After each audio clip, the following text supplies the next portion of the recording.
It's the time for our today's Dhamma talk. May you all consent with 3 times. Sadhu, sadhu, sadhu. Namo tasse bhagavatu arahato samma sambuddhasse. Namo tasse bhagavatu arahato samma sambuddhasse. Namo tasse bhagavatu arahato samma sambuddhasse. Kinnuko auso ditti visuddhattang bhagavati brahmacharyang vussati no hidang auso ti. Dear Dhamma friends, today is our the 4th day in the retreat, and according to the 4th Dhamma talk, and this is the time for our day's Dhamma talk. As most of us knows, we are delivering a series of talks based on one very important particular discourse of the Buddha, known as Rathavinitha Sutta. You find it in the Majjhima Nikaya, the Middle End Sayings, and they are the basic discussion, of course, happening between two renowned disciples of the Buddha, namely Venerable Sariputta and Punnamanthaniputta. And Venerable Sariputta is questioning along these 7 stages of purification, and each time, starting from the lowermost point, whenever he is questioning, one by one, in the early part of the discussion, Venerable Punnamanthaniputta is denying it one by one. So, for the last 2 days, we discussed about the purification of virtues and the purification of the mind, in the sense of concentration. So, each time, Venerable Punnamanthaniputta is simply denying it. His whole celibate life, living under the omniscient one, is not merely for the purification of the virtues or purification of the mind. And accepting that answer, Venerable Sariputta is asking for the 3rd time, Kinnuko auso ditti visuddhattang bhagavati brahmacharyang usati. Oh dear friends, are you living then this whole celibate life or monastic life for the purification of views? And they are also maintain the same pattern. Venerable Punnamanthaniputta is refusing, is denying it. So that is what we are going to take it as today's topic. That is namely the purification of the view. So in the outset we have to understand, unless otherwise one is good or mastered in the moral purification of the morality and the purification of the mind, it is difficult, it is impossible one to go into this understanding on views. So even though Venerable Punnamanthaniputta is denying, the proximate factor, proximate cause, immediate cause for the purification of mind is the purification of virtues. Whenever the virtues are intact, it becomes a conducive condition for someone to develop the mind. That means rather getting rid of 5 nivaranas, so 5 hindrances. Whenever such a purification of mind is happen, then it is natural for someone to see things in their correct perspective, or to in the rather purification of the view. So therefore we have to understand even whenever Venerable Sariputta is asking, there is a rationality behind, one is leading to the other. But the answer, rather in the negative form, that means when we are living our monastic life, if someone is dedicated life for this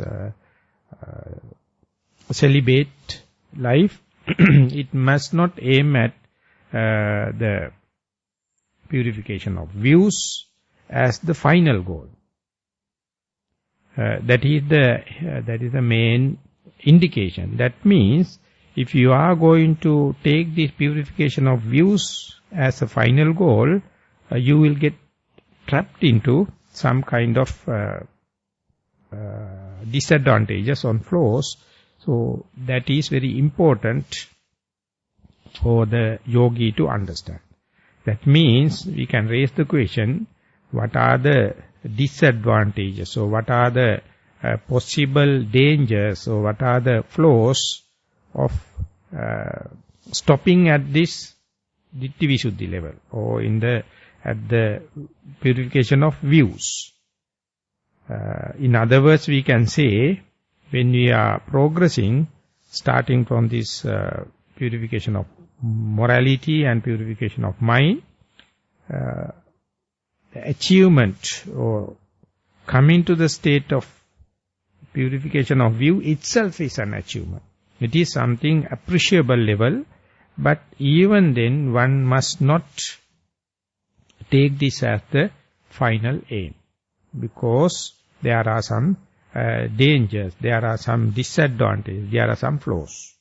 So that is what today we are going to discuss. And in the commentarial exegesis it says, Ditti Visuddhi is comparing with particular insight knowledge known as Nama Rupa Paricheda Jnana. That means discernment of mentality and physicality, or delimitation of mentality and physicality. That is what means, that is the meaning of Ditti Visuddhi, or that is the meaning of purification of views. So, whenever someone is meditating, and while sitting itself, traditionally it says, at the beginning of sitting, you have to sit comfortably and balanced manner and a relaxed way. Even if you are an insight meditator, just we pay respect to the Buddha. We just recollect the virtues of the Buddha, so that mind becomes somewhat religious, somewhat spiritual. And then you radiate metta to oneself, or make oneself comfortable, and you try to be friendly with yourself. At that level, it is better, or it has been advised, to recollect your virtues. Is my virtues are intact? If that is the case, that will be a very good conducive condition to have kind of a contentment. And whenever you are to remember, when you are to recollect that day by day your virtues are become straightened, become purified, the mind become naturally calm and quiet. If you are to see some kind of backward steps toward the virtues, definitely mind become agitated.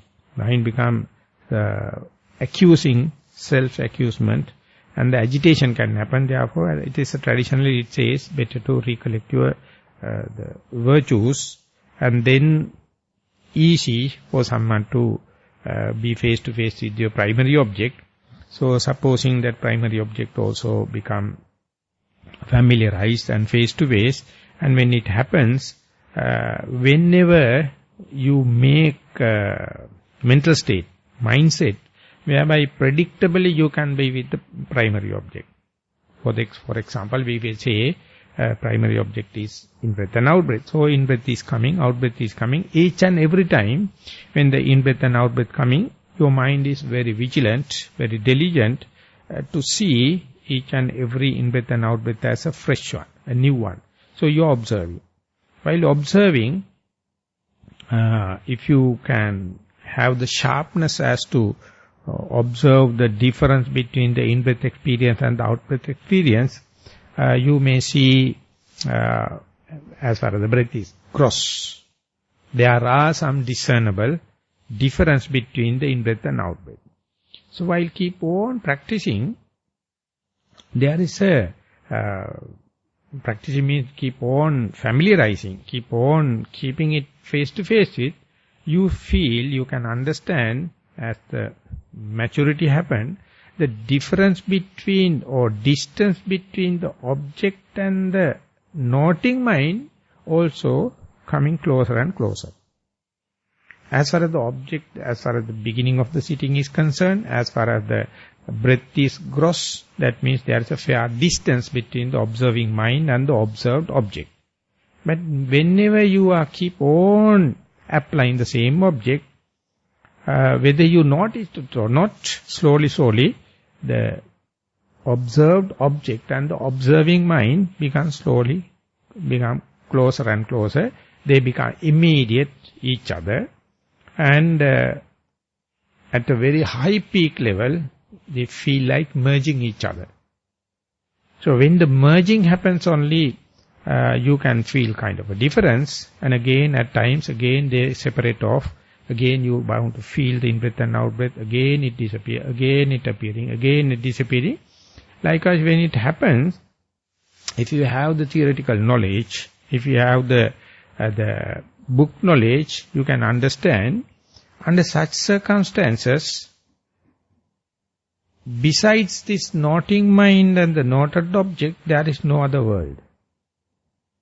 The whole phenomena, for a long distance, maybe consecutively, number of thought moments, you can see the mental aspect and the physical aspect. The physicality means the air element coming and rubbing in you at the end of your nostrils. That is the physical phenomena. And the mental phenomena is incessant way, without leaving any chance. It is observing the physicality. So that means besides its physicality and mentality, nothing else. So more and more you go there, and more you keep the time duration longer, you will see as a being, as an entity, as myself. This is only this observed mind, observed object and the observing mind. So therefore, more and more you familiarize it, more and more you season it, you will see the myself or I can be explained through this mentality and physicality. How long, how much you are going to observe. Besides that, there is no mystics, there is no black boxes. The observed mind and the object is there. So therefore, for the first time, you may develop a ability, develop a kind of view.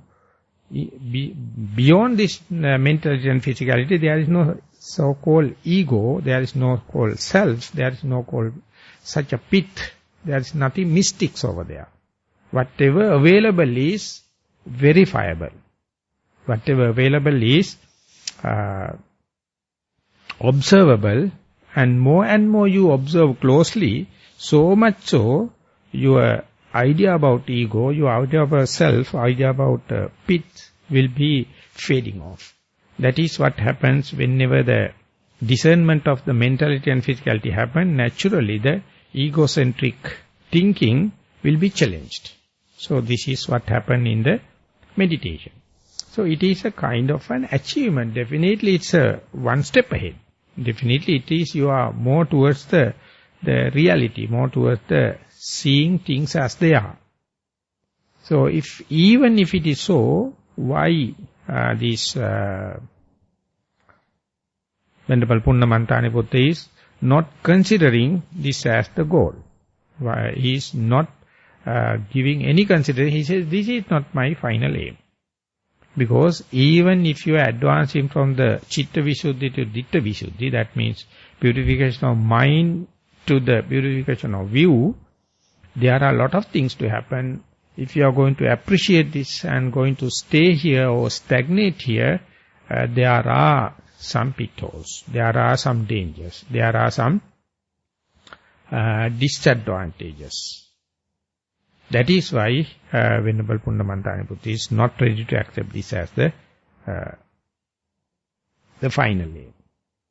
Because whenever you are observing the already arisen in-breath and the already arisen out-breath, you have a still, you can entertain doubts from where does this in-breath come into being?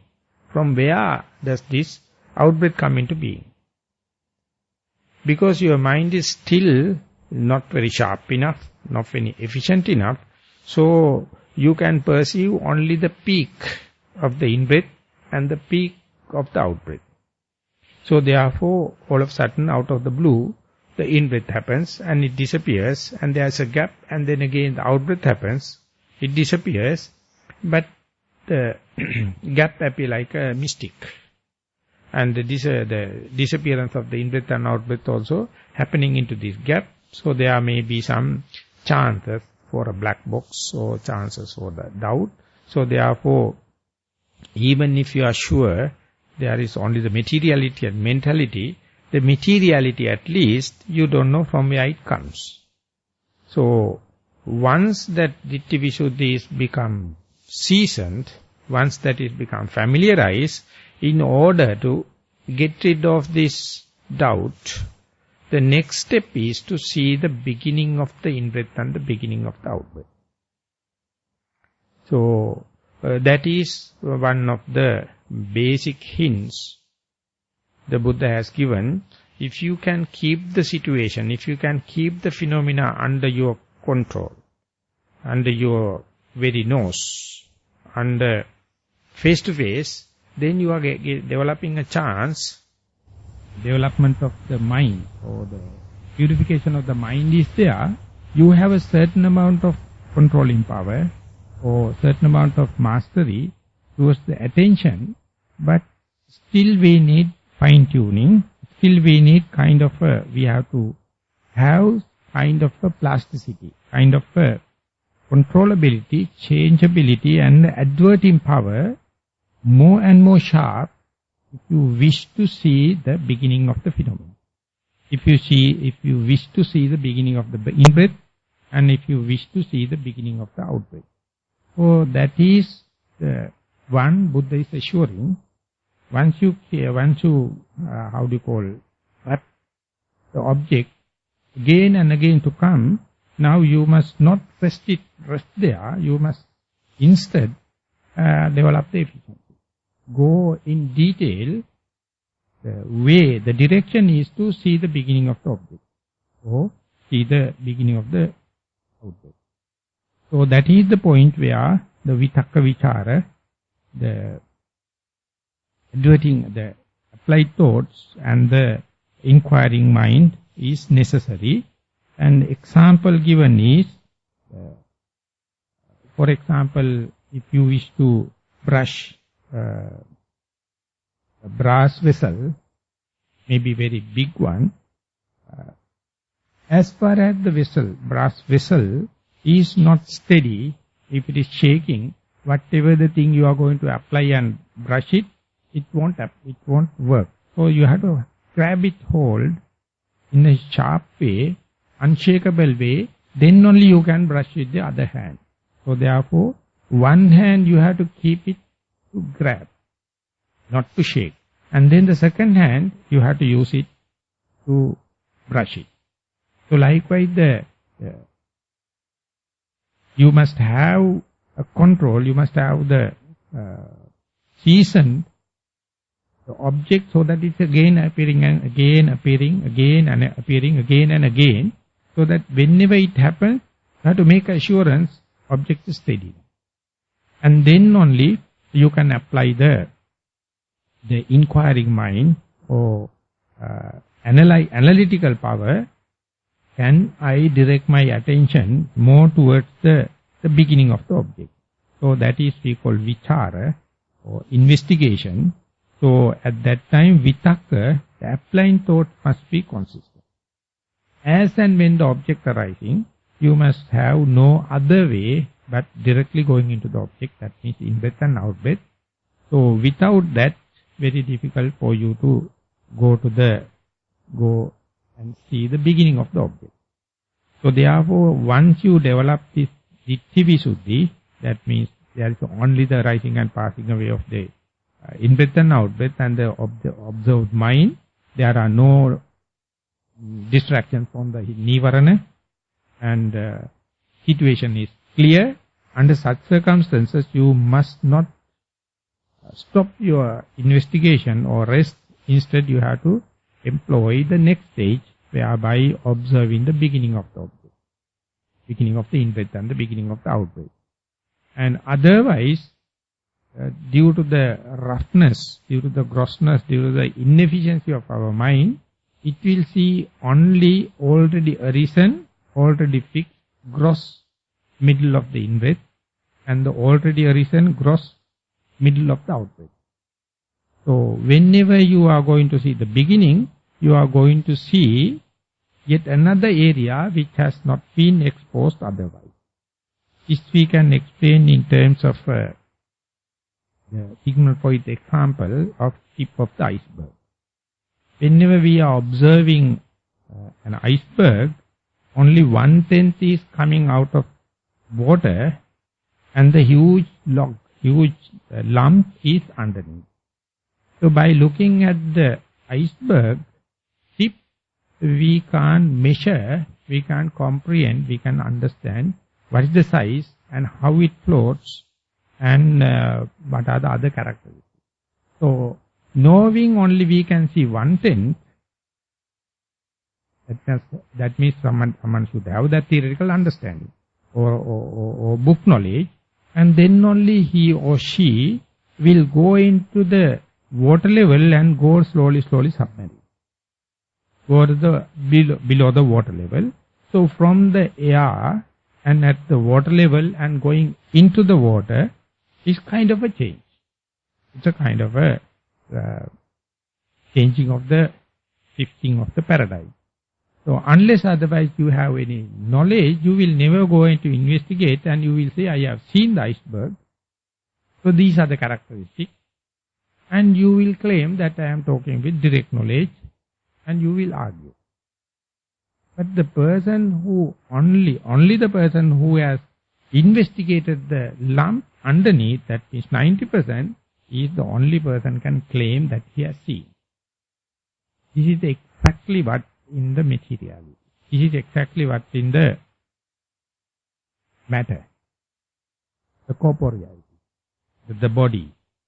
Whatever we see, if it is 10%, I would say it is very good. It is less than 5%. By looking at that exposed gross 5% only, we claim that we have seen, we have touched, we have smelled, we have done, and we say we have the first-hand experience. But the Buddha says that is what we call conventional knowledge. But you have to challenge it. You have to investigate the way the Buddha is prescribed. So you have to go submarine, under the water, and then only you can see the suspending part. That means 90% of the whole picture. And that 90% is giving the upward floating power, and therefore all the time 10% is representing at the tip of the iceberg, 90% under the water. And this, the simile of the tip of the iceberg also can be compared with some of the similes the Buddha has given representing the 5 hindrances also. Because if the water is very clear, if the water is no waves, if there is no raining or something kind like that, if there is no coloring of the water, even if you are not touching, you can see the suspending part of the iceberg. But if the water layer is wavy, or if it is colored, or if it is muddy, or if any raining happens, by just look will be distracted. Tip is of course yes, obvious. But I am talking about the suspending part. So the Buddha says, your view, I am not talking about the touching experience, I am talking about the seeing, the suspending part of the iceberg. To see it, water must be very clear and serene. So likewise the Buddha says, if the mind is with sensual desire, amachanda, it is like a coloration of the mind. So therefore only you can see the tip of the iceberg. Due to the coloration you can't see what is suspended below. And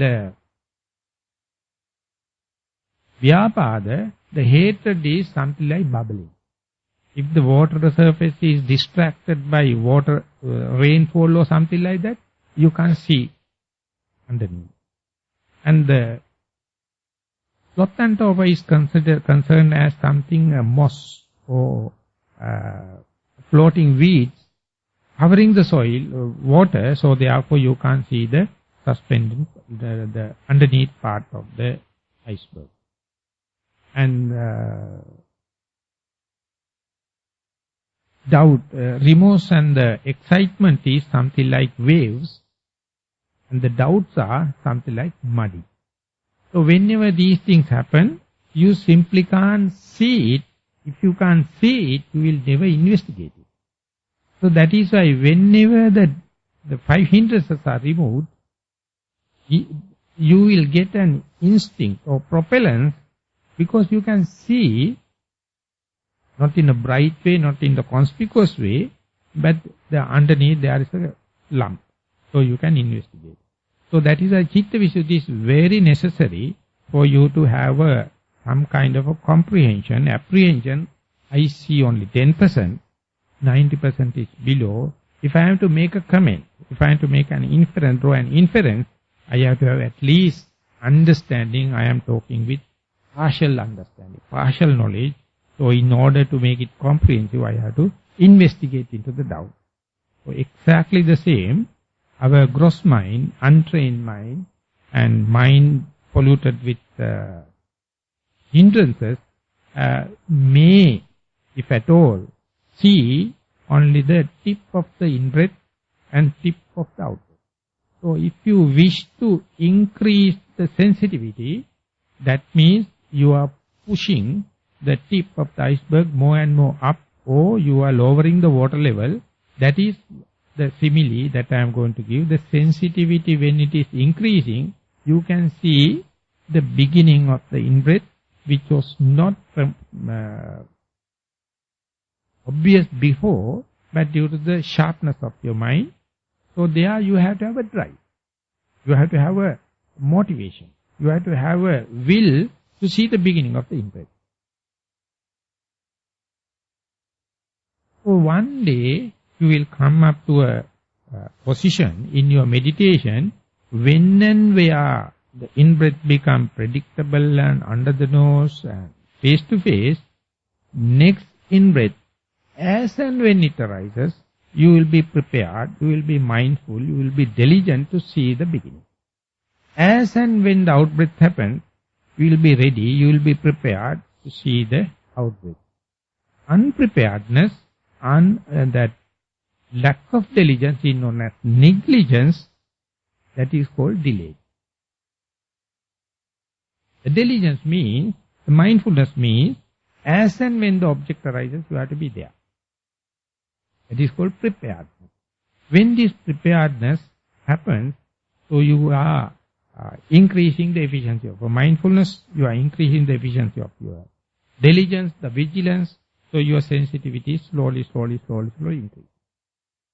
If this is not happening, if you are not ready to do this sharpness of your mindfulness and investigation, if you are going to say that present level of view is enough, that itself will be a hindrance for your future development. So therefore, just the view, just the 10% of the view is not something you must be contented with. That is why the Punnamantani Putta says, my whole life is not to be satisfied or not to be contented at the just view. Because that view is just the tip of the iceberg. So you have to go down.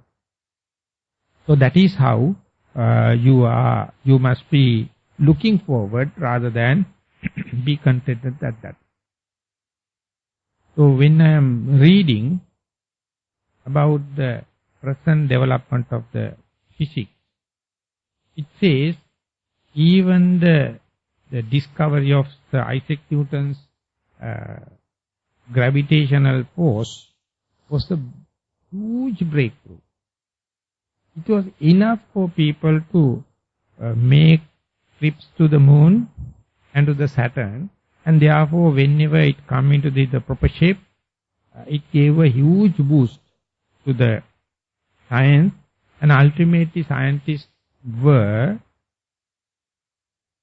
almost about to predict that now the physical world is under our control. But even then you don't know. Isaac Newton is a theist, believe in the God. He has a hell of a problem. If the situation is under control, who is the omnipotent God? In what he cut into two, he told, this whole game started by the God with the intelligent design. Now human being now come to know about this gravitational force. Now run of the show is at the human hand. The beginning is with the omniscient God. That means, out of the whole phenomena, the beginning is still a mystic. The present run is under control. In order to avoid that mystic part, what is the beginning of it? What is the first cause? Is it that intelligent decision, intelligent design, or natural selection, or karmic force, or it is haphazard? As far as that is not being answered or tackled, you are bound to develop entertain doubt. So therefore, once the Ditti Visuddhi come into being, that means the discernment of the mentality and physicality going to happen. The Buddha says, now it is the chance for you have certain amount of qualities, like the certain amount of mindfulness and the concentration and the diligence. So therefore, in order to get rid of this problem about the root cause, go to the beginning of the in-breath, go to the beginning of the out-breath. So when it is happening, concentration will be distracted. Because if you wish to have the serenity, if you wish to have the rapture and the gladness or kind of thing, you feel like not disturbing and not investing and just to be with this, the Chitta Visuddhi and Ditti Visuddhi. But instead the Buddha says, now it is the best time for you to go into the deep into this situation. So therefore, develop the sensitivity, develop the mindfulness, sharpness of the mindfulness, the efficiency and the diligence, and just look into the beginning of the mind, beginning of the in-breath, beginning of the out-breath. Because we have selected the in-breath and out-breath as the primary object. So when you are proceeding, one day you will come to know each and every in-breath, confront it as and when it arises, and then you can continue with your sensitivity up to its gross, up to its peak, out to its tip. So that is the point we call, we see the phenomena together with its beginning. Whatever the phenomena. Now we have taken the in-breath and out-breath. So whenever the Ditti Visuddhi come into being, next step is to go into the understanding the beginning of the phenomena, understanding the beginning of the in-breath, understand the beginning of the out-breath. So more and more you develop, you will see the beginning is the tentative situation. More you develop the sensitivity, you can trace back into the unperceivable level to the perceivable level, and then slowly it come up to the very gross level, and throughout when you are going to see it, that is called Pacce Pariggaha Jnana. That means see the phenomena together with the beginning. There you can understand even the beginning has no omnipotent God. There is no mystic. It is just the subtlety of the same phenomena. So more and more you go there, not only you get rid of or rectify the misunderstanding regarding the personal self, you will rectify the misunderstanding about the original cause also. So this is the coming from the Namarupa Pariccheda Jnana, to the Pacce Pariganyana, that means observing the beginning also, it's a huge philosophical understanding that explains whole the teaching of the Buddha in terms of cause and effect relationship. The principle there is, unless otherwise you have a trained or adverted mind, you are just be happy with the tip of the phenomena and you are try to draw conclusions. You try to draw inferences and they are not lasting. So if you wish to have a lasting decision, if you wish to have a lasting conclusion, you must not rush to a decision with this understanding of the tip of the iceberg. You have to go into the base. So therefore, whenever you get the in-breath and out-breath in the face-to-face situation, you must be noting as and when it arises, and there you are bound to see the beginning and the middle. So when that in-breath and out-breath is going to, being it is a physical phenomena, when you develop this skill, it is never stop at that level. Whenever a pleasurable feeling going to happen, the same principle you have to apply. You recognize it as a pleasurable feeling because of its grossness, because of its roughness. But before it come into this gross and rough level, where does it come from? It comes from the very subtle level, and slowly it come up to the peak, and there we are very happy, very glad and very attached into this pleasurable feeling. But its beginning is just like the dawn of the sun. In the darkness the light happens, and the light to the rising of the sun happens.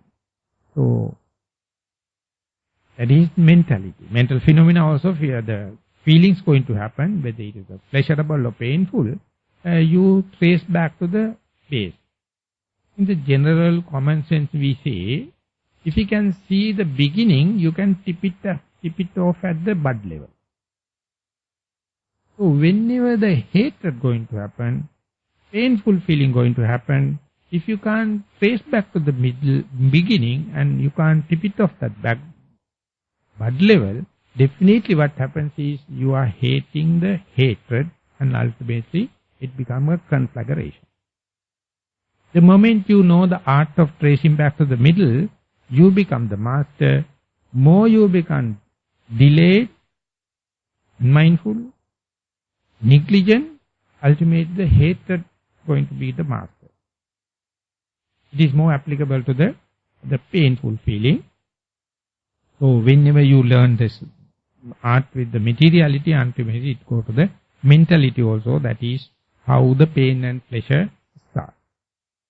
And further, specifically in the Majjhima Sutta, the Buddha mentioned, if you are accepting this, the theory the Buddha is presenting, and if you are willing to see the beginning, so now you will be endowed with observing the middle and the beginning, or beginning, middle with the beginning. So this is the sharpness, this is the efficiency. When that happens, you will be endowed, you will be gifted with the situation where you are bound to see the end. If you are training your mind to see the beginning, you are bound to see the end. That is the point we can say we can see the breath from the beginning to the middle to the end. We can see the in-breath beginning to the middle to the end. We can see the out-breath from the beginning to the middle to the end. You can see the pleasurable feeling from the beginning to the middle to the end. You can see a playful feeling beginning to the middle to the end. And there, if you still take and specialize the painful feeling, at the beginning, if you wish, you can nip it off at the bud level. But if you are not efficient enough, it will come up to a unbearable or hateful, painful situation.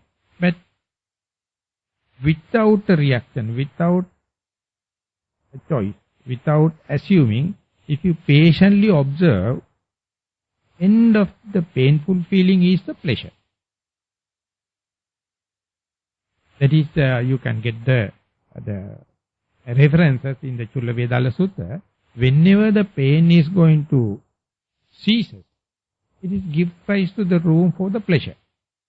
So therefore, if you do not know the art of seeing the beginning and the end, definitely you will say painful feeling is something to be hated, something to be get rid of. And naturally the hatred happen as your underlying tendency. But if you are managed to see the beginning and the end, you will see if you are not reacting, if you patiently or equanimously observe the painful feeling to the last minute, it is going to give a pleasurable feeling, but you can't see it with the disturbed mind. So that is why here, even if you have the Ditti Visuddhi, unless otherwise you go further into that, your conclusions, your inferential knowledges are always questionable. But whenever you going to make an inference and conclusion, you will argue telling, I am talking with my direct experience, I am talking with touch, I am doing with the under the nose experience. So no one can argue against. But the Buddha is showing that you do not know, untrained minds see only the tip of the iceberg. So if you wish to take a lasting decision, just observe the same thing again and again, as and it arises again, to see the beginning and the end. When I am giving some thoughts into that, I thought when a young boy is to see a beautiful girl, definitely they are bound to see some desirable characteristics. And all of a sudden fallen in love with. She has all these characteristics. Exactly a girl may fall in love with the boy. But what happened after the marriage? With lot of frequency and acquaintance, that all the seen good features are no more. They see not only the tip of the iceberg, they see the below. And when that happens, the celestial being appear like a devil. That is the difference between the love before the marriage and after the marriage. So you can ask, who is the happily married person? No one. So they are rushing with that lust, rushing with that desire, and this is I am doing with my direct touch. And they will fight against the parents if they are going to say, please wait and just see what is it. No, I am sure it is desirable characters. You see only the desirable characters. And after the marriage with the frequency acquaintance, what happens? So that is why the Buddha says, if you are going to rush into and take a decision, not that it is with the direct touch, but that is completely different with more frequency, more acquaintance. So Buddha says in the meditation, asevati bhaveti bahuli karo. Asevati means just see the glance. That is okay, that you have to accept it up to a certain extent, and you have to accept it is less than 5%. The tip of the iceberg story says it is 10%. And based upon that, you have to keep on association and to observant way or investigating way, at least to go somewhere around 50%. That is equal bhaveti. You take that this is the object going to give the more frequency with me, that is the in-breath and out-breath. So if it is so, I take it as the primary object, I apply it again and again and again. When applying, you are bound to see unseen things because of your adverting of the mind, because of the plasticity of the attention. So that Buddha investigated, and he says, this plasticity, this adverting power available only in the human mind. It is not common for the other beasts. I doubt even for the celestial being, unless otherwise they train in this human plane. So therefore, they are also fighting, telling, I have my view, I know, I touch it, I experience it. But the Buddha says, it is something different if you understand the asevati, bhaveti, bauli karoti. Bhaveti means you take that particular, we'll say that boy is taken that girl as, they are maintaining the affair, but in the investigating way. That girl also taking that boy and investigating. So they are going to take a decision much with more information, that is called feasibility report in the projects. Accumulation of more and more data without putting into implementation and planning is going to have a lasting result. But feasibility is impossible with the lust, and equally impossible with the hate. I mean, these things are very agitating your mind. It won't reflect the surface. So therefore the Buddha says, more the you got with the lust or hatred, you are more rushing to the decision, you are more rushing to have appointments, but each and every appointment is assured with the disappointment. So instead, if you ask such a person driven by the lust or sensuous feeling, just wait and observe, definitely you will going to have a trouble with. No one is happy to be patient at that level, because that is a function of lust, that's the function of the hatred. So therefore, just by seeing or just by touching or kind of thing, no one can say you are with, not with the direct touch, but even with the direct touch, Buddha says, just mere asayavati, the acquaintance, or bhaveti, even little association, not enough, you have to go bauli karoti, keep on associate. That is why we are taking one single object and apply again and again and again, while applying, in order to increase the adverting power, in order to maximize the usage of plasticity of the attention, you have to cut off all the other senses. Keep the other variables fixed. Eyes are closed. Preferably no sounds. Don't entertain no smelling and tasting. No other intentional action of the body. And the mind also not engaged in any pet ideas. Just apply again and again. So that we call meditation. Of course, this is the definition for the concentration meditation. This is a necessary thing. So, at the beginning of whether it is concentration meditation or insight meditation, the adverting power, the focusing power, the looking at the with the investigating way is very common for both the type of meditation. So therefore, if someone is going to be happy with this view, having the just view, one has to understand it is good. But the better thing is there. What is the better thing? To see the beginning of it. So at the beginning of, at the face of the better, you have to give up this, the good and look forward. So that is the real point where the meditation really starts. Till that what you do is making a conducive conditions for this testing of the plasticity of the attention. In order to have this plasticity of the attention, or in order to explore into that, you have to use the vitakka vichara, or applying thought and the investigation. Applying thought means when and where the in-breath going to happen, you must direct the attention, direct the mindfulness to the oncoming in-breath, oncoming out-breath. In the walking meditation, left leg, right leg. So when you are observing, when we are applying, that very application must be justified, must be utilized by tasting the object, or see the discrimination between the in-breath and out-breath.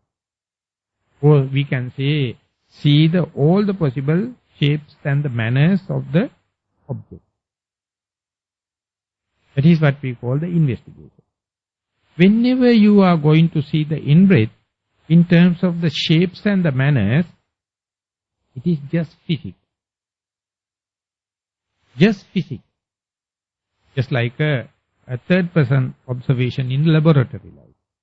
But when and where the shapes and the manners going to complete, fulfill, you are bound to see that each and every shape, each and every manner is so transient, changing in a multi-directional way. You get more engaged, you become more vigilant, more diligent, and ultimately everything appear like the very transient, very fast changing. So that is it's a better position you to draw a conclusion than just looking at the tip of the iceberg, and that whenever the transient nature going to happen, special kind of a shifting of the paradigm happens, so that the transient nature of the in-breath and the out-breath is exactly the same. Only the difference is in the tip of the iceberg. Underneath part, share the common character, equality, not only between the in-breath and out-breath, that is materiality, even in the feelings, even in other sensations. The more and more you go to the down, the common character going to come. That is the Sigmund Freud put as the universal unconscious. Conscious mind is the difference. It recognizes I am a male, female, I am a white, I am tall, I am dark. But when you go to the deep down in the humanity, throughout it is the same. So more and more you go to the deep, less and less fighting, less and less envious, less and less argument. More and more you go to the tip, so much of argument. So therefore in the conventional world, in the conventional knowledge, never lead to any kind of appeasement. It is always fighting. More and more knowledge means more and more fighting. But instead, if you know the art of understand the investigation mind and go down there, subsurface or submarine, you are bound to see the common character. Common character not only between the in-breath and out-breath materiality, you can see in the walking meditation, the touch, day-to-day activities also, and ultimately it go to the feelings, perception, volitional activities and the mind. Everywhere the common character happen. Then you can understand when you are sitting in the meditation hall, you are fully concentrated, full mindful, and deep down you are experiencing the first person experience. But all of a sudden if you happen to see the person sitting in front of you, maybe sleep, or maybe moving here and there due to the lack of concentration, the mindfulness, but the common character why you and the other person agitated, no difference. Only the superficial characteristics are different, and that is less than 5%. So therefore you can understand all humans equally have the potential to realize their true nature. Unless otherwise you know the art of adverting of the mind and believe in the plasticity of the attention, changeability of the attention, the non-meditator never believe he can reach into this subsurface level. But being a meditator, you can understand, but you are the only person then to sympathize all the non-meditators and understand generally there is no difference. Whether they meditate or not, they are not trying, they don't know the method, they don't know the investigation method, therefore they only believe the tip of the iceberg and they are bound to fight. They are bound to argue with each other, but you have no right to fight because you can see both. That is how you become a shock absorber in a system. So therefore, instead of asking that I am a meditator, you must respect me and I am one-upmanship and you are inferior, I am superior, that is the worst thing can happen. But still that can happen even at this level, where your views also correct, your mind also concentrates, the virtues are also okay, but these are the conceit, so deep-rooted. So there you have to keep an eye. Because you have so much of information, so therefore more and more you practice, more and more you go forward, you'll understand the virtues, the concentrated mind and the views are necessary, but there are some more refinement, some very crucial refinement are bound to happen. So you must look forward. While looking forward, you must have a kind of relationship with the other people and other postures, everything. It must be least frictional. That is why the Buddha says, Sabba papassa akarana. Don't try to do wholesome things, but the main purpose must be not to do unwholesome things. So that is the difference between the religion and the true Dhamma. Religion is asking you to do good. That is the only way you can compensate not to do bad. But if you are doing good thing in the wrong way, that itself is bad. So therefore, if you understand really, the best teaching or the real teaching start where you understand, best thing I can do is not to do harm. That is why I think the Hippocrates, or Socrates, when they are writing the rules for the doctors, they say, first do no harm. That is the first and foremost. That is because we all are equal, intrinsically, as human, that unfortunately we can see only the tip of the iceberg, so we are bound to make decisions with this limited knowledge, and that is what we call the conventional understanding, and that is only tool we have in the scientific world, but the Buddha says that is true. You can't deny it, but mind you, it is less than 5% or maybe 5 to 10%. So whenever the Isaac Newton going to understand this gravitational force, it was applicable only for the matter. But after his investigation, the scientific exploration went into seeing the tiny little particles of the matter. And Einstein onward, he came to know when you cut into small pieces, after a certain extent, the matter can be a energy, energy can be a matter. And that point onward, Newtonian theory is invalid.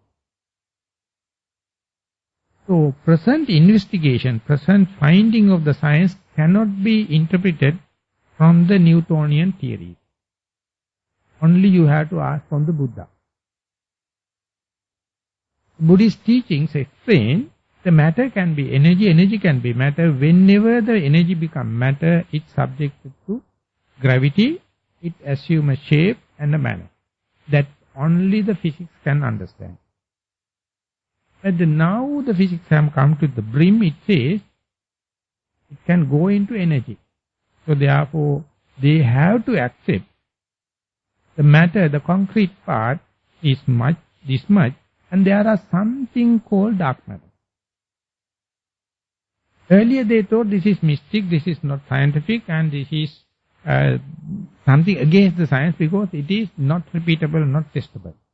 But now they accept only the 4% or 5% is the matter, 25% dark matter, and they have to accept 70% dark energy. So ultimately the matter, concrete part, that we can test, the shapes and the manners, is less than 5%, that is insignificant. For the scientific hypothesis, insignificant, that is why the Buddha says it is sunyata. He says it is comparatively, there is nothing. 95% so-called matter is rather no matter, it is just energy. Without knowing that, if you are going to claim that out of that 5% that I know physics, we can calculate and go to this and that, you have to understand, it is something like we are doing in darkness, and the blind follow the blind, lineage of the blind. So Buddha clearly explained, the visible matter is the part to start with. And if you are really mastering it, you can't deny, you can't do away with that, you have to accept the dark matter. When these two happen, it can explain only 30% of the phenomena. 70% you have to accept whether it is mystic or scientific. That is the point where the present day science is. So luckily, they are now consulting the East and asking how the Eastern religion people going to explain the matter. So let me explain little bit further into the feelings.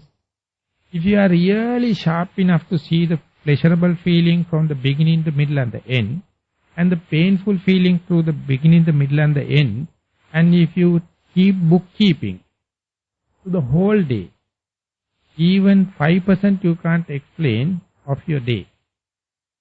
95% you don't know, it is not painful, no pain, pressure. Kind of no pain, no pleasure. But it is not making a case. Only the pain and pleasure, less than 5%, make so much of row. Because of your worries. Because of your hedonic consideration or pleasure-seeking game or pursuit of pleasure. Whenever the pleasure happens, you are so much of throwing parties and talking and all the kind of thing, end up with so much of misery. And even then, if you are sharp enough to observe the pain as pain, pleasure as pleasure, it can't explain even 5% of your day. 95% or more, you are in the no pain, no pleasure, but due to the ignorance, you miss the bus. But if you wish to go into the no pain, no pleasure, the Buddha says, you have to start with the pain and pleasure. But if you wish to take a proper accounting, proper bookkeeping, only one single character is demanded, that is choiceless awareness. Whether it's a pain or pleasure, you have to have the equal attention, then only you can have a proper bookkeeping. Exactly the way you can go into the perception, you can go into the volition, you can go into the mind. So very little, that means the tip of the iceberg of the each and every aggregate. Very little, but our mind is so biased. It is so conditioned. We are writing theses and getting PhDs just on the tip of the iceberg. Yet we are failing to go inside, go deep, as called insight. But the Buddha is unshakably maintain his reputation. You better start with the tip of the iceberg. Until you go to the down there, you can't have the clear comprehension of it. Therefore, view, the purification of view is only with respect to the tip of the iceberg. The underneath ground is still waiting for your exploration. So therefore, don't stop at that. Of course, it's a very good state. Beyond the moral the purification of the morality, Sila Visuddhi, beyond the Chitta Visuddhi, that is the purification of the mind, and you can arrive at this purification of the view, but this is not the aim. So therefore, the Vipassana yogi, even if you are successful and come up to that level, must not be contented with, and you must understand this is making a very good stage, platform for you to look forward. And when you look around, you may see no one at your vicinity. Because majority, or more than 95%, are stopping at that. They can't come up to the purification of morality also. Because that itself they find is something like a self-imprisonment. But when you come up with the moral training and the concentration training and the purification, you will feel like isolated. So your views, your endeavors, no one will appreciate. Everyone will consider as you mad. Something wrong with you. Because we are still looking forward to see, not satisfying at the just by purification of the view, looking forward, so therefore others can understand. That is why where we need the noble friends. That's why we need the role models. We must have some reference points, even if it is a minority in the society.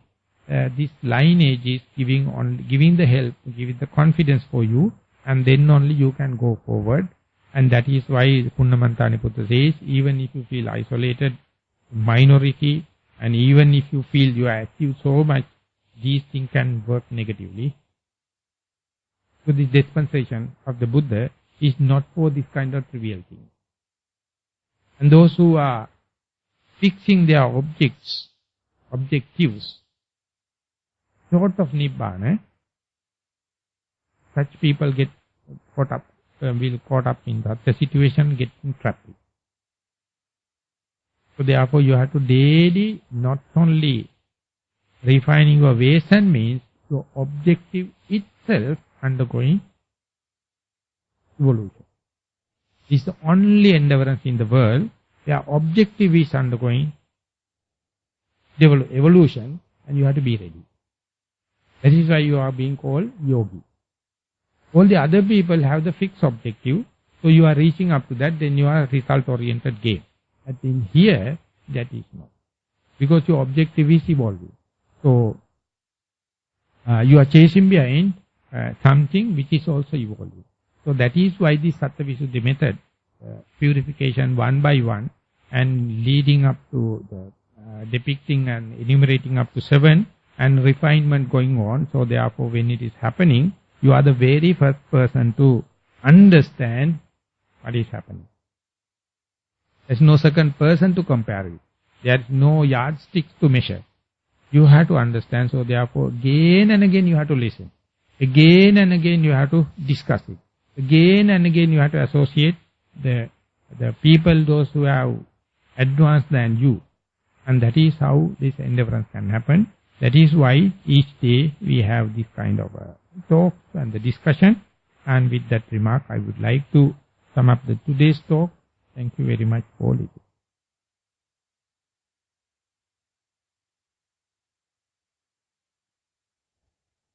We have taken 1 hour and 15 minutes, right? If there are any remarks or questions or any statements, we can go for, and then look forward towards the end of the day's program.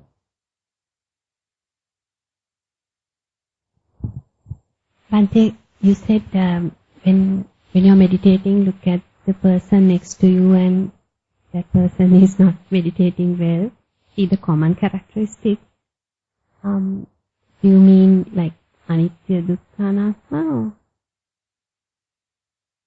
You can look at in the different perspectives in order to explain this.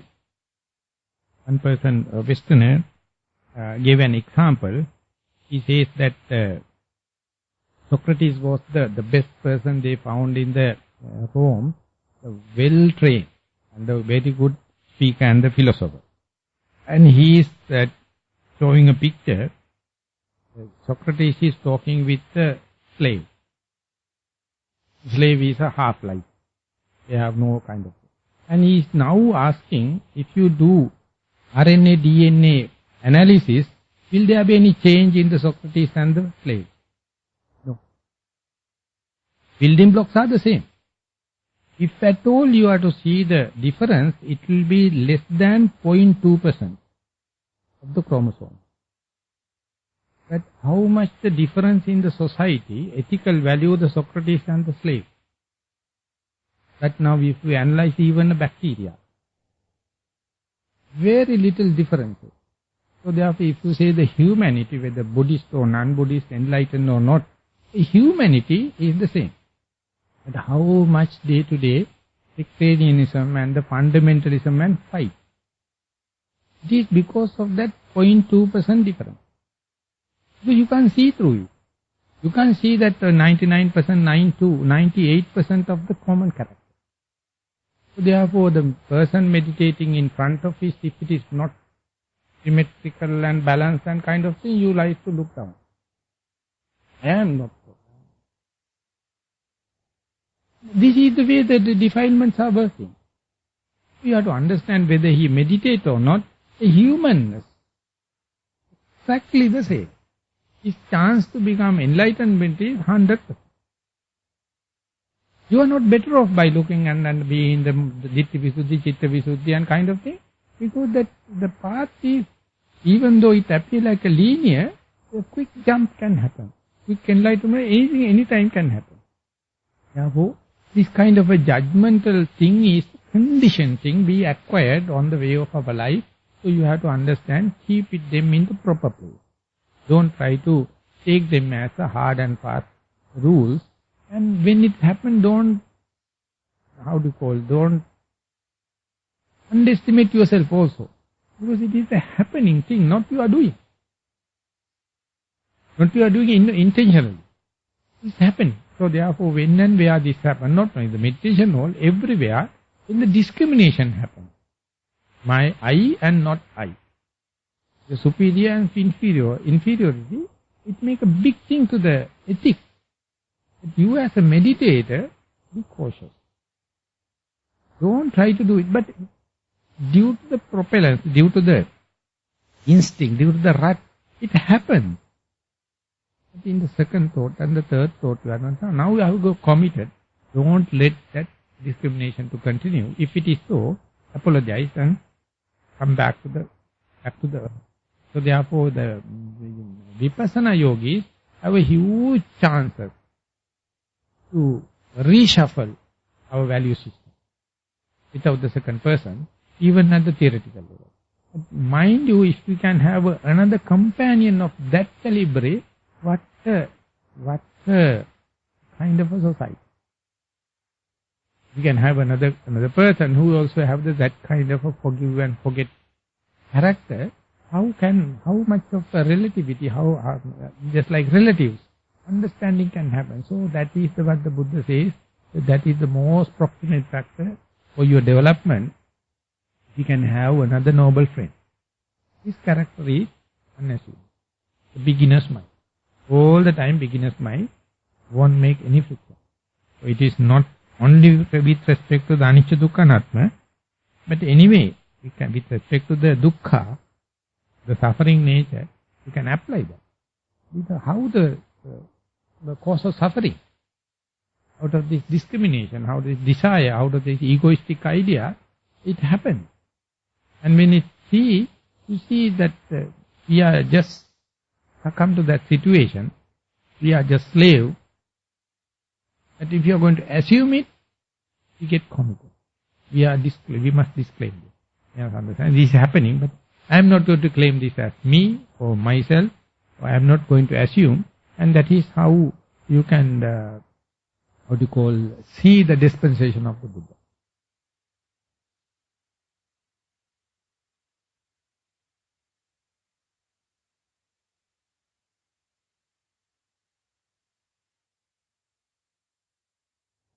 Since you invited comments as well, Venerable Sir, Yeah. I have learned so much these last 4 days. I really appreciate it. You have? Learned so much these last 4 days. I have learned so much, that means you lost. No, see, I come for your programs in Singalan. Only that if you say, I assumed, I learned, that's still the conceit. Still the ego. You have to understand the knowledge is there. You have to just merge with it. Okay. We can't claim this is my knowledge. We can't claim this is I learn, I progress, I understand what you are telling. But the way that I am, my analysis, I am very critical. Whenever this situation happens, this naturally my analysis come into this. You have to forgive and forget.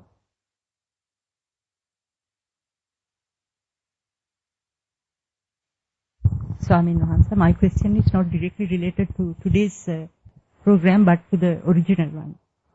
Because you mentioned that there are 10 noble characteristics or qualities of a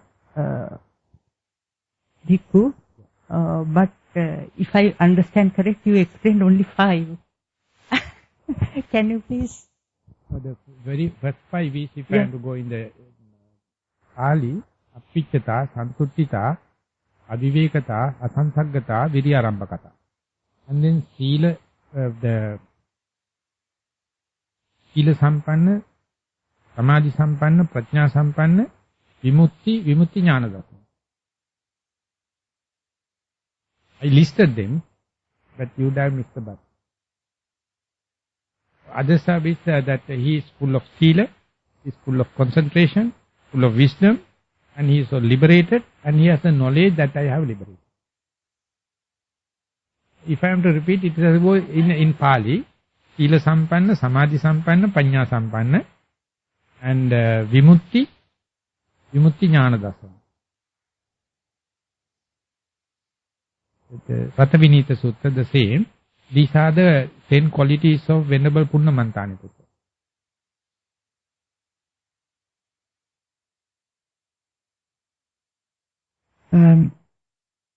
What I understood, and I may be wrong, is that one develops right, I'm asking you whether that's correct, one develops right view by analyzing and observing that 95% below the tip of the iceberg. Is that correct, Bhante? In a way. That means the view is tip of the iceberg, never the subsurface. So you have to refine the view with further purification, understanding you, of course you have the first touch and the observation of the 5%. But there's a huge lump behind, keep the 5% above the water surface. So you must not stop at the understanding of the 5%, you must direct your attention to the lower part also. That is the further refinement, further purification. So then the view in the conventional sense is that 5%, but we have to go below that to get the right view. Refinement of the view, purification of the view, further and further. That is not considered a purification. It is says purification of the Ditti Visuddhi Sankhavita, the purification view by overcoming doubt. That's galvanizing the same view. Purification of view should be galvanized by the purification by overcoming doubt. That must be galvanized by the purification by understand the path and non-path. One by one it is giving a coating, galvanized. So that means one develops right view ultimately by meditation and analyzing that 95% as well, sharpening and refining the view that we already have. Yeah, at least theoretically you have to understand, we see only the visible part, that is 5% or 10%. We have to do something, so you have to understand the proper methodology to go into that. That is why the advancement of the meditation. Bhante, I would like to ask about how to get acquaintance with the our in and out breath, especially to notice beginning, middle, and end. Is it correct if we are using like some kind of image, Bhante, maybe like line? Like? Line. Yeah, that you can depict in a different ways. For example, we'll say that you are living in the eastern coast, and you shift from here to the eastern coast, the east, and then some people come to say it's very beautiful in the eastern coast to go and see the sunrise. When the sun is rising, it's very beautiful. So one day you make a trip with the neighbor, and when you go there, you see already a risen sun. Sun is already risen because you are late. And that other person going to say, this is also beautiful, but if you can see the preparation before that, when the dawn happened, and from the dawn to sunrise, that you have already seen the risen sun. So therefore, why don't you come next day little early? So next day you have to go little early, and then you can see now a rising sun. And if you go earlier and earlier, one day you can see the dawn and the rising sun and a risen sun. So therefore, first day we can say you are delayed. First day you are negligent. Second day you are little diligent. And third day you have to be rather diligent, and the day you go earliest, you can see the whole panorama. Continuous process, each day one moment before. One moment before.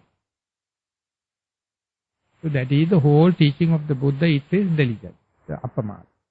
Because now we see already risen sun. We can write a thesis upon that. No problem. It is true. But the Buddha says, till you see how it arises, you think it is a heavenly being or it's a mystic. But when you see, it is a natural physical phenomena. First the dawn arises and the sun arises. It is a physics. So in order to get rid of this doubt, you have to go. But second day, you will not go for completely before the dawn. Day by day, slowly, you advancing it. That is the that is the term, meaning of Yoniso Manasikara. You have a certain amount of Manasikara, you have the adverting of the mind and the attention. But if you wish to see the whole phenomena, you have to go little earlier, next day still little earlier. So otherwise, if you see already parturiated baby, you can see full-fledged organs and kind of thing. So when you ask, the mother will say, oh, God given. So they can't explain the whole phenomenon. So but if you want to be a doctor, to understand, it was there inside before the parturition exactly the same shape. The parturition is the one make it the conventional baby, but till that is there. And then that particular person asks how that come into the womb. And you have to go back. And you have to understand how the conceiving takes place, how it become, and all the kind of things. So going backward is the way of teaching of the Buddha. It called Appamada, withdrawing back. But the others thought, no, it is none of your business. It's the omnipotent God is there, so you have no business of searching what is the source. It is the challenging God. And the Buddha told, it is nonsense. If you wish, you can go back. Anything in the world we see already risen, grossly. In Sinhala we call ඔච්චර වෙස් නැතුවත් වෙස් බඳින්නේ හැංගි හොරා කියලා. You can't understand that. වෙස් බඳිනවා is a kind of a dance. It's very ceremonial. You have a very huge crown-like thing and costumes and all the kind of the Kantian dances. So when you are, how to call, makeup is doing, it's a ceremonial thing. No one is allowed to see. The person has to take a bath and go to pay the respect to that kind of thing, pay respect to the teacher, pay respect to the costumes, and then it takes hours of making the person. And then when you come into the stage with the full panorama, you see already made up, that you are not allowed to go and see how the making up is going. It's unconventional, it's not allowed. Just like to see the parturition. Parturition always happens in the dark room. No one is allowed to go. Well, it is not social. Whole world, the beginning part is the mystic. And it is unethical. It is not asked for. But the Buddha is asking without knowing that whatever you are going to say, so it is such that you have no right to make a lasting decision. So therefore, even if it is unethical, even if it is unsocial, even if it is not welcome, you must have the approach to go there. So that is what the Vipassana yogi means. They never taken the face value. And they are not rejecting the face value also. From the face value onward, whenever the chance given, you are not breaking the rules. You keep the ethical code like that. And you know when something is happening again and again, you have a better chance to, when the sun rising is daily happening. So you can go a little early and see the dawn. Likewise, drawing back to the source. come back to the origin, is the basic teaching. So it's called appamada. Don't be delayed, be vigilant, observe one thought moment before. It is very, very important whenever you are observing the anger. If you are delayed, you can't control. If you are managing to see as and when the anger happens, day by day you can catch it when it is forming. So nip it at the bud level is very easy. Or even the lust, or even the anger. Be preparedness. It is simply in the common terms, it says be prepared. But not but one day. Therefore, overnight you cannot. You have to listen it again, you have to discuss it again, do it again with so much of trial and error. Slowly, slowly it catches the momentum, but therefore it says at the beginning it is painfully slow. That is not your mistake. The phenomena as such, so painfully slow, but to catch the momentum, it go fast into that, and they are very difficult to communicate with the other people, those who have not started yet. So you feel alienated. You may be too young, and you have enough time, nothing to worry.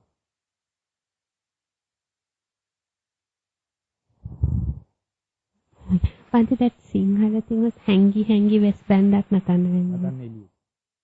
එහෙම කියන බබා හම්බුනාමත් කියනවා.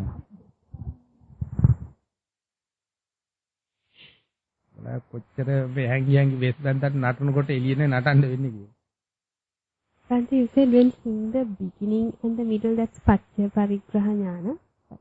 See the object together with the beginning means Pacca Parigraha Jnana. Because Namarupa Paricchaya Jnana means you see the object. You see the tip of the iceberg.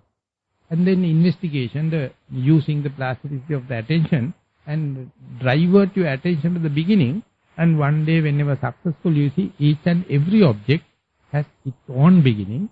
You are a couplet. You see the object together with the beginning. The anger you see, the way it develops. The desire you see, way it develops. The in-breath you see, as when it develops. Out-breath also you see. The left leg, right leg, everywhere you are bound to see the beginning part, the dawn before the sun. And when seeing it at the end, is there a name for that? When you see the whole thing? No, in the Majjhima Sutta, the Buddha says, if you manage to see the beginning, definitely the end will be very obvious. It's an endowment, it's a gift for you. Because in a phenomena, we'll say birth. Birth we consider the auspicious, death we consider unauspicious. So we are not willing to see the death. It is something not bad. Therefore the Buddha says, don't worry about the death. You just see the beginning. If you are managed to see the early part of the beginning, the sharpness, the vigilance, the efficiency of the mindfulness will definitely lead you to the death. And there your mind is immunized. Mindful, and your resistance power is high, so even you can see the sinking, the tapering off, the death. So Majjhima Sutta it says, two extremes of the object is the middle and the beginning. Whenever you see the middle and the beginning, you are bound to see the middle part. Middle part is the seeing of the end, seeing of the death. And that is the path leading to the future. The middle is given. That's the way we conventionally know. The yogi's endeavorance, yogi's attention must be to see the beginning. The moment you see the beginning and the middle, the Buddha says, I will assure you, then your mind is ready to see, it will see the end. Through the end only, end is a nirodha, through the nirodha only the escape happens. Emancipation happens.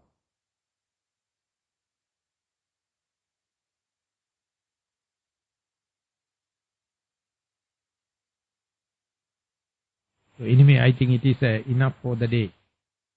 You have something to think about.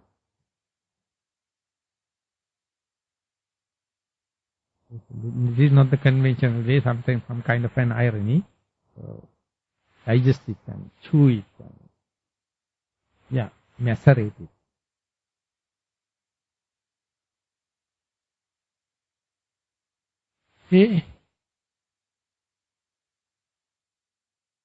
End is the beginning of the, like if it's the in-breath and out-breath, ending of the in-breath is really the beginning of the out-breath. Yeah. If you observe that also, like, I suppose you can see the end. So no auspicious, no unauspicious, you come to the middle. Every time there's auspicious is leading to the unauspicious thing, unauspicious is leading to auspicious. But our mind is duality. It wants to take only the auspicious side and to forget about the unauspicious. So that is what our programs are going to end up with disappointment. The moment you are ready, auspicious means a way to the unauspicious. Good means a way to bad. The bad means good. They are relative to each other. They are not polar apart. But our mind can't comprehend it because the one-directed or paralytic way of thinking. So here, without knowing that, ultimately you lead to that situation to accept the good and the bad, loss and the gain, fame and a kind of thing in the equal mind. Otherwise it is not sellable. No one will buy. Very difficult to sell it. Unless otherwise strategically you put into that situation.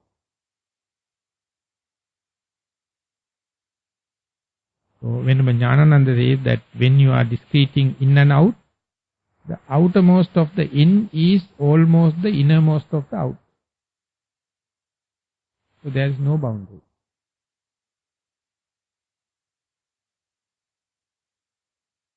No, that will say the circle, and we say outermost of the inner is almost touching with the innermost of the outer. So when this transference going to place, it's a mistake. You sit on the sun and see your shadow, and outside of the shadow is the sunlight. You see the area, grey area. There are no white, no black kind of shifting.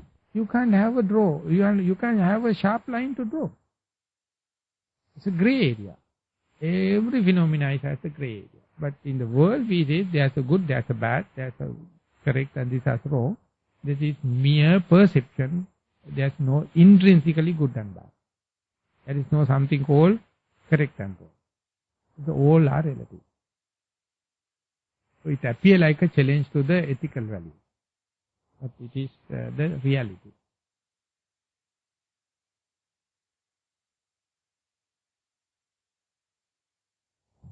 Just to live in the world, we have to have the good and the bad, Bhante. Otherwise, we are already in it. We are very efficient, nothing to worry. We are in it. We are in it, and we give a chance to see in the glimpses the grey area. Focus the attention, the plasticity of the attention, focus to the grey area and see where the margin is. Then you lost. Again, anytime you can go to the grey light, you can go to the black, no problem. But whenever you are going to investigate the margin, you are lost. So that does not indicate the identity card will be invalid or your personality, your citizenship will be cancelled. Be there. This is the shifting of the paradigm in the mind. So judgmental happen as far as you don't study the grey area properly. If you study the grey area properly, you say all your judgment, all your decision, all your appointment leading to disappointment. But to live in society and the community, the bad people have to be locked up and good people have to be saved, Bhante. So who gave you that executive powers? Are you good or bad? No, Bhante, I'm talking about the people who kill and... No, don't talk about this thing. I'm asking you. Otherwise we can't arrive at a conclusion. I can't comment on that, Bhante. So that is what I am saying. Better not to have a comment. Have a feasibility report as much as possible before going into the implementation and the decision. Don't rush. You can't generalize it. You can't generalize the society. That is what pavivekata, asansaggata. These are qualities that if you are going to argue this with the general common, you appear to be mad, you will be pushed into the asylum. There is something wrong. Before becoming when I'm asking my permission to become a monk, that is what my brother told, something wrong in you, you better go to a psychiatrist. Definitely I told, it is true. But I am not going to pay the transport, I am not going to pay for the psychiatrist, but only one condition, you have to accept and depend on what the psychiatrist says. Then onward, no argument, then I am coming. Then he told, no, I am not serious, no, never mind. I mean, it's a judgment. It is very natural for my brother to tell that I am something wrong. It is my decision. But I can't tell my brother, you also must be like me. It is. Of course, we are brothers in a separate story. But he has his own system of values. I have mine. He has a full right to complain me. That's also I have to preserve. But even then, it is not a friction for me. I can decide mine.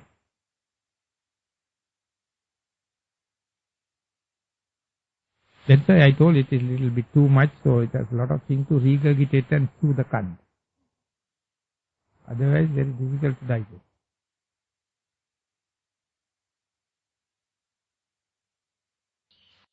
Okay, we'll go for the marking the finishing, the end of the day.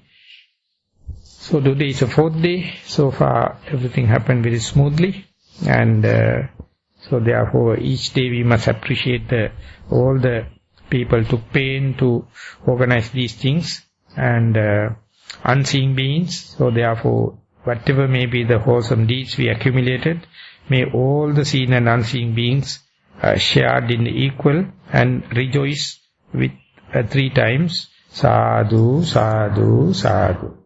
Equally our dear and near one, whether living or passed away, may everyone in a position to see this and appreciate with 3 times, sadhu, sadhu, sadhu.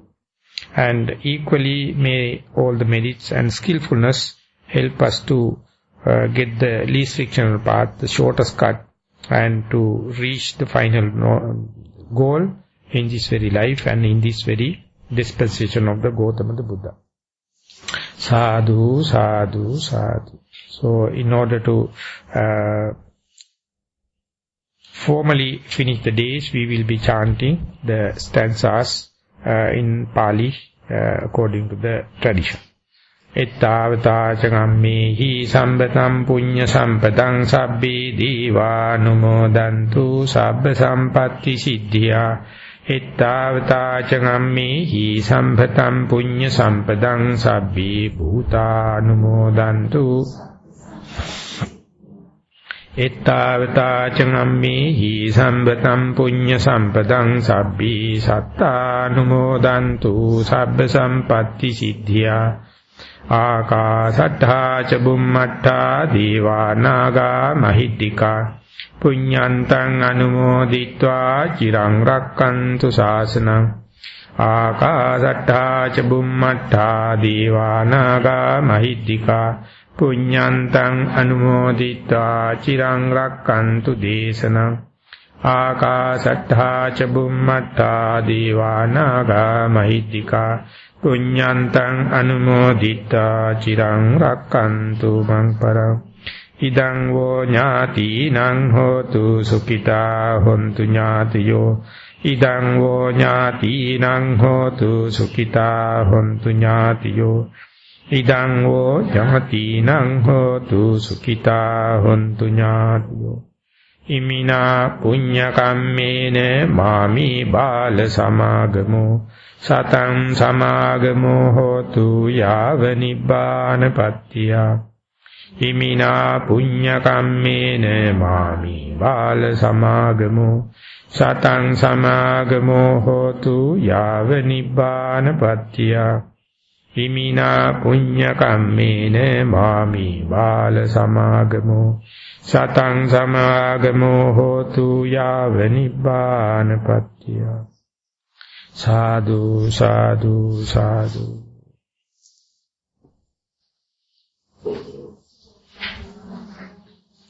sukhi hotu. Sadhu sadhu anumodami. Anumodi tabbang.